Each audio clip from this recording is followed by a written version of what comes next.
Saya mau berbicara secara lebih teknis, bagaimana guru atau kepala sekolah barangkali ini memfasilitasi siswa belajar di era Merdeka Belajar ini. Jadi ini lebih sifatnya lebih praktikal gitu ya. Kalau tadi lebih banyak istilahnya itu pemikiran-pemikiran yang sifatnya konseptual, sekarang barangkali praktisnya aja lah gitu ya. Oke, kalau saya perhatikan ada dua yang perlu kita fokuskan di sini. Bahwa Merdeka Belajar ini adalah memberikan kemerdekaan berpikir, khususnya kepada guru, tapi itu dampaknya juga kepada siswa. Urutannya itu untuk apa sebenarnya? Itu adalah untuk inovasi. Untuk guru barangkali inovasi dalam pembelajaran, tapi untuk siswa nanti inovasinya ke depan, jauh ke depan nanti. Bagaimana dia nanti akan menghasilkan ide-ide baru, ide-ide yang bagus, yang bisa membawa keunggulan bagi bangsa dan negara ini. Itu yang paling penting menurut saya, menjadi fokus dalam Merdeka Belajar, karena itu kalau kita nanti melaksanakan pembelajaran, kita harus fokuskan kepada pengembangan berpikir anak, supaya nanti mereka menjadi insan yang kreatif, inovatif. Oleh karena itu kalau kita lihat ada beberapa paradigma yang baru yang dikembangkan di dalam Kementerian Pendidikan dan Kebudayaan. Yang pertama itu adalah paradigma melayani. Kalau dulu itu Kementerian Pendidikan dan Kebudayaan itu lebih banyak menjadi regulator, maka sekarang ini menjadi pelayan. Ya, Pak Hamid ini nanti akan menjadi pelayan gitu istilahnya. Kemudian yang kedua, di dalam sisi pembelajaran, paradigmanya sekarang itu tidak lagi teoritis, tapi lebih mengarah kepada praktikal. Lebih mengarah kepada hal-hal yang sifatnya diterapkan, dikaitkan dengan praktek dalam kehidupan dunia nyata. Ini yang perlu kita pikirkan. Dan jadi ketika mengajar tidak hanya sekedar untuk keperluan teori, maka mengajar itu lebih banyak keperluan untuk keperluan praktis, keperluan untuk kehidupan sehari-hari. Yang ketiga, paradigma yang coba dikembangkan juga oleh kementerian di sini adalah banyak tanya, banyak coba, banyak karya. Dan ini erat kaitannya dengan keperluan inovasi itu. Jadi siswa kita diarahkan untuk banyak bertanya, tapi bertanyanya bukan bertanya yang biasa, tapi bertanya yang untuk keperluan inovasi. Misalnya saja sekarang ini misalnya kita pakai Zoom seperti ini. Gimana ya caranya pakai Zoom itu tapi seperti dekat banget antara orang yang satu dengan orang yang lain. Misalnya. Nah, itu berarti juga nanti itu pertanyaan. Nah, itu kemudian dicobakan, sehingga nanti akan menghasilkan karya yang baru. Jadi jangan sampai nanti bangsa ini terus menjadi konsumen dari produk-produk bangsa lain. Nah, karena itu menurut pikiran saya, model pembelajaran yang memadai untuk itu adalah project based learning sama experiential learning. Jadi Bapak dan Ibu sekalian mungkin nanti harus mulai belajar tentang bagaimana project based learning dan experiential learning itu. Meskipun di kurikulum 2013 sudah ada yang disebut dengan project based learning, tapi barangkali dalam prakteknya masih perlu banyak harus pembenahan. Masa proyeknya dalam satu kelas itu sama antara siswa yang satu dengan siswa yang lain. Terutama kalau di sekolah dasar saya lihat itu proyeknya sama semua, misalnya membuat gambar sapu tangan, ya semuanya gambar sapu tangan. Tidak ada yang menarik, tidak ada yang sesuai dengan keinginan siswa. Nah, karena dalam era Merdeka Belajar ini project based learning-nya itu harus beda dengan yang itu. Yang kedua, experiential learning. Ini belajar berbasis pengalaman. Sebenarnya ini sudah banyak dilakukan di SMK, tetapi dalam prakteknya itu banyak dilepas. Anak-anak SMK itu kalau misalnya dia praktek melakukan praktek di kantor gitu ya, ya tidak dikembangkan bagaimana dia bisa menjadi orang yang unggulan dalam pelaksanaan praktek di kantor itu sendiri. Pembinaan yang perlu dikembangkan lebih jauh. Jadi artinya kita sudah punya pengalaman itu, tetapi kita harus kembangkan lebih baik. Kalau kita lihat project based learning, ia biasanya berangkat dari masalah sehari-hari yang realistik, kemudian dikembangkan apa yang disebut project. Oh, saya perlu membuat begini, dan seterusnya. Dan biasanya kalau project based learning itu proses maupun produknya itu ditentukan oleh siswa, tidak ditentukan oleh guru. Kamu nanti harus buat proyek begini ya, tapi proyeknya ditentukan oleh siswa sendiri. Saya ingin begini, saya ingin begini. Nah, ini merdeka belajarnya kelihatan banget di situ. Kemudian yang ketiga, open-ended. Jadi multiple perspektif itu diizinkan di situ. Sehingga antara siswa yang satu dengan yang lain bisa multiple projects-nya, bisa macam-macam. Yang keempat di sini adalah kita dorong anak-anak itu memiliki penasaran, rasa penasaran yang tinggi, curiosity-nya tinggi. Mereka juga harus menjadi independent learners, pembelajar yang mandiri, yang bisa mengatur dirinya sendiri dengan baik, kapan harus bergerak, kapan harus belajar, kapan harus membaca, kapan harus istirahat, kapan harus mengumpulkan data, kapan harus coba, dan lain sebagainya. Kemudian anak-anak di dalam project based learning ini didorong FOSIS. FOSIS itu critical thinking, creative thinking, collaboration, sama communication. Jadi tidak hanya, Pak saya mau buat begini. Tidak. Sebagai guru itu harus melakukan pertanyaan-pertanyaan yang mendorong anak berpikir kritis dan kreatif. Loh, kalau misalnya begini gimana? Apa jadinya kalau begini? Apa enggak bahaya begini? Kalau misalnya dibuat begini seperti apa? Guru itu lebih proaktif di situ dalam bertanya. Tidak sekedar mengizinkan anak mengerjakan, tetapi harus mendorong anak untuk berpikir. Kemudian anak-anak juga didorong untuk melakukan refleksi, apa yang sudah dipelajari dari pengalaman ini. Kemudian tolerance to mistakes, jadi misalnya kita toleransi terhadap kesalahan-kesalahan anak itu. Ya nggak apa-apa salah, make new mistakes. Yang penting itu kalau saya mengatakan make new mistakes, buatlah kesalahan yang baru. Don't repeat the old mistake. Jangan ulangi kesalahan yang terdahulu. Jadi artinya hari ini lebih baik daripada hari kemarin. Di situ ajaran para pendahulu kita mengatakan mangkana yaumu khairan min amsi fa huwa rabi. Barang siapa yang hari ininya lebih baik dari kemarin, maka dia termasuk orang yang beruntung. Nah, bagaimana peran dari guru?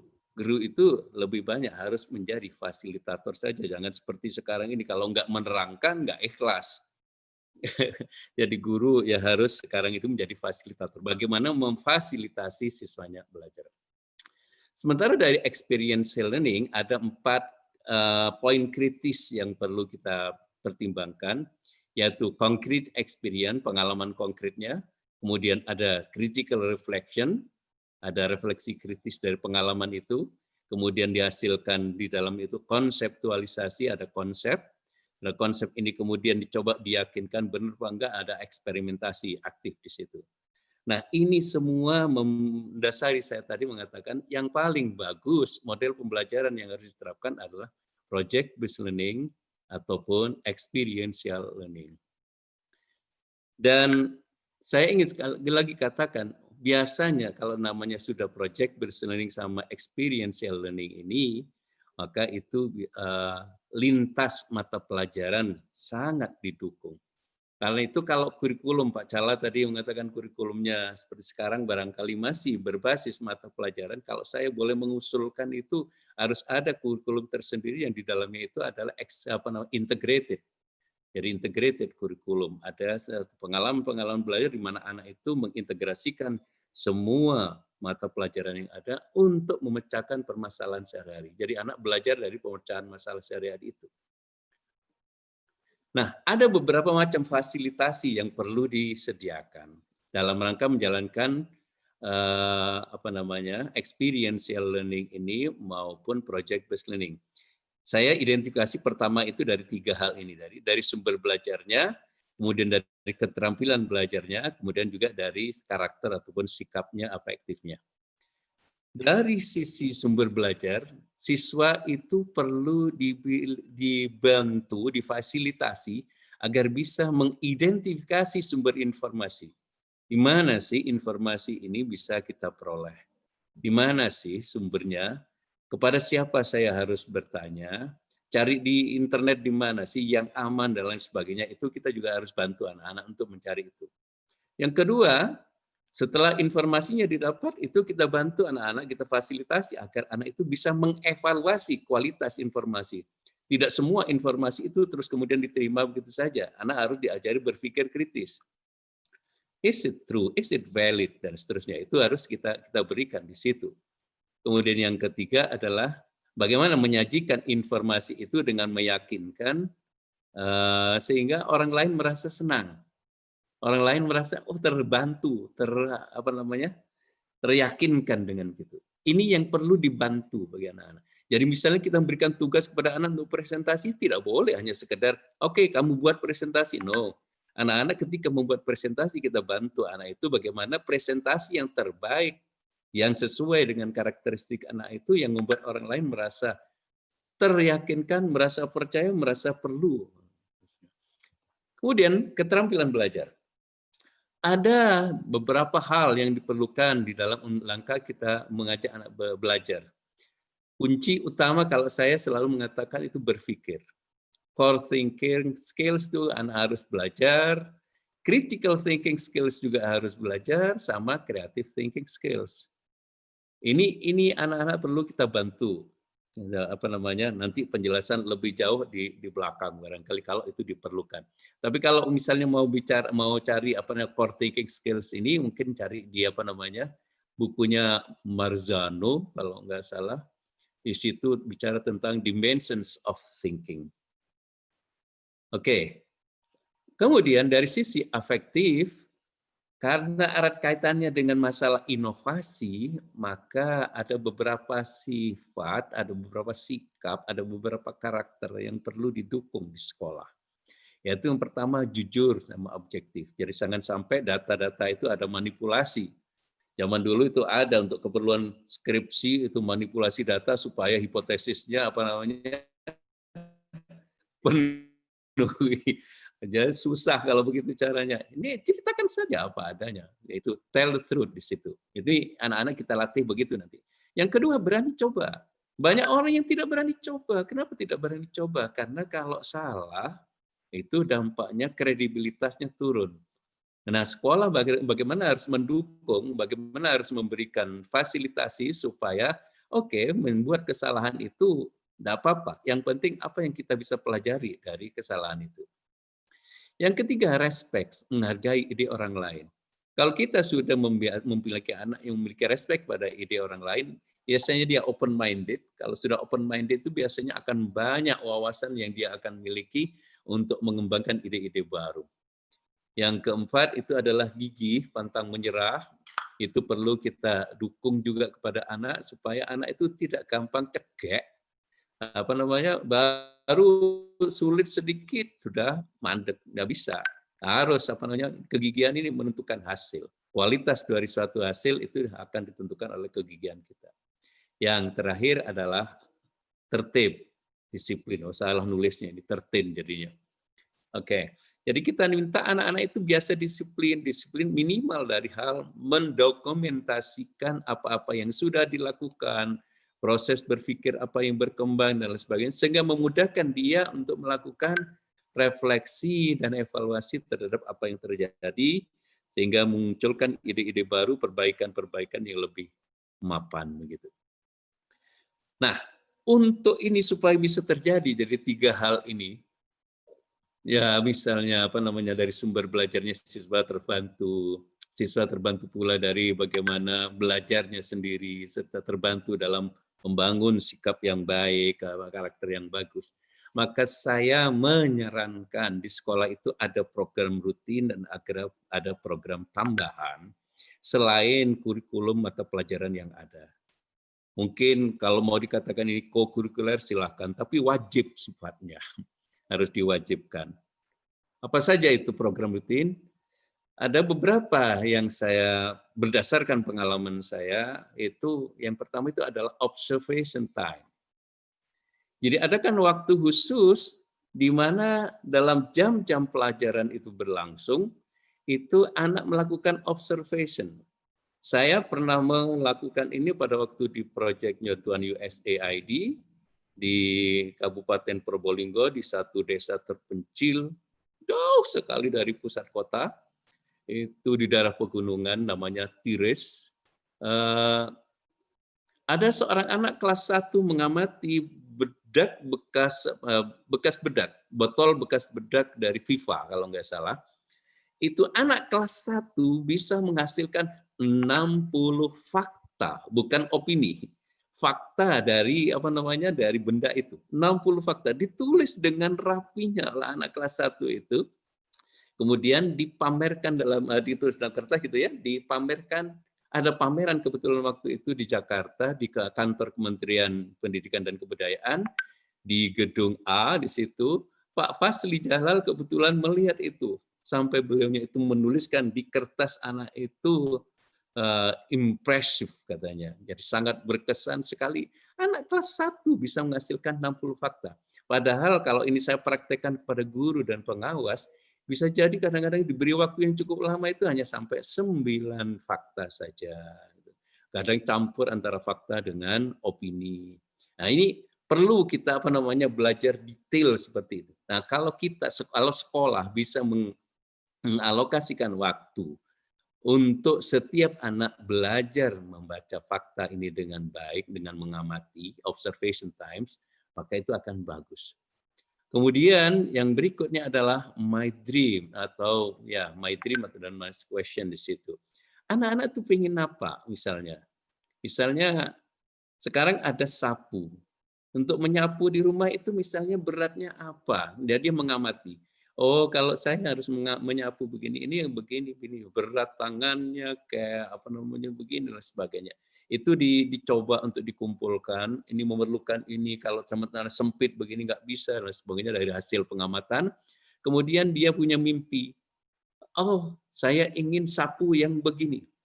Nah, sapu yang begini nanti kemudian diwujudkan dalam my questions. Sediakan pertanyaan-pertanyaan anak yang dikaitkan dengan masalah my dream-nya tadi. Ini posisi urutannya nggak pas ini. Jadi misalnya sekarang, kalau saya ingin sapu yang begini, apanya yang harus saya anukan ya? Bagaimana caranya ini? Kalau ini saya ubah ini bagaimana ya? Kumpulan pertanyaan-pertanyaan itu dicoba dituliskan oleh siswa. Nah, ini kalau perlu itu dipamerkan, dipajangkan di dinding-dinding kelas, nggak apa-apa. Atau ada satu tempat tersendiri yang isinya di situ adalah satu my question. Dan kalau zaman sekarang ini, zaman yang online begini, ini bisa saja my questions itu dituliskan dalam bentuk satu website di kampus lah, website di sekolah lah misalnya gitu. Dikaitkan, dimasukkan dalam foldernya masing-masing siswa dan seterusnya. Menarik sekali. Terus kemudian my plan. Apa rencananya? Oh, saya akan melakukan begini, saya harus melakukan ini. Ininya saya inikan, ini saya dan seterusnya. Nanti saya harus belajar ini. Kalau misalnya ini ternyata, oh berarti saya harus perlu ini lagi dan seterusnya. Kemudian baru dan berikutnya lagi itu ada my innovation so far. Inilah inovasi yang sudah saya sampaikan, yang ini sudah saya capai. Jadi artinya anak-anak diminta di situ untuk menuliskan prototipe yang telah mereka hasilkan. Nah, ini bisa juga ditempatkan tersendiri di mana di satu sekolah itu ditempatkan mungkin yang paling baik dari setiap kelas ditampilkan. Atau bagaimana? Silakan kepala sekolahnya tadi mengikuti panduan dari Mas Juha untuk menjadi kepala sekolah yang bagus, bagaimana itu menghasilkan ini motivasi anak untuk terus merdeka belajar dengan baik. Nah, kemudian yang terakhirnya what's next? Project apa lagi yang nanti harus saya hasilkan? Pengalaman-pengalaman belajar apa lagi yang nanti harus saya kembangkan, harus saya tempuh dan sebagainya. Baru di situ kita juga tambahan ya, ada beberapa kegiatan tambahan. Misalnya learn from the mistakes. Kita mungkin berikan slogan-slogan di situ. Di sekolah itu ada slogan sehingga setiap orang itu merasa oke, di sekolah ini berarti boleh salah. Make new mistakes yang penting, buatlah kesalahan yang baru misalnya. Nah, itu ada slogannya, dan itu artinya di situ orang kalau misalnya salah terus tidak kemudian dilarang, tapi dicoba bagaimana caranya memperbaiki. Ada pojok informasi, misalnya ada siswa punya proyek begini. Nah, kadang-kadang itu kan memerlukan informasi-informasi tertentu. Maka ada proyek-proyek informasi, di mana kadang-kadang informasi itu dihasilkan oleh siswa dari kelompok lain, bisa juga dari guru ataupun semua stakeholder sekolah yang lain. Yang terakhir, dukungan yang terakhir yang sangat penting barangkali itu adalah raport khusus tentang karakter, tentang sikap. Selama ini kan baru sekadar baik gitu dan seterusnya. Kalau saya menghendaki raport ini sangat detail. Jadi misalnya kalau tadi dikatakan anak-anak itu harus jujur, berani coba, respect, kita deskripsikan bagaimana kejujurannya, bagaimana keberanian dalam mencobanya. Semua komponen-komponen yang dianggap bagus dalam karakter ini dicoba diuraikan di situ. Cuman penyakitnya kadang-kadang di Republik ini pakai komputer, kemudian cari copy paste dan sehingga antara orang yang satu dengan orang yang lain sama. Terima kasih atas kesempatannya. Wassalamualaikum warahmatullahi wabarakatuh.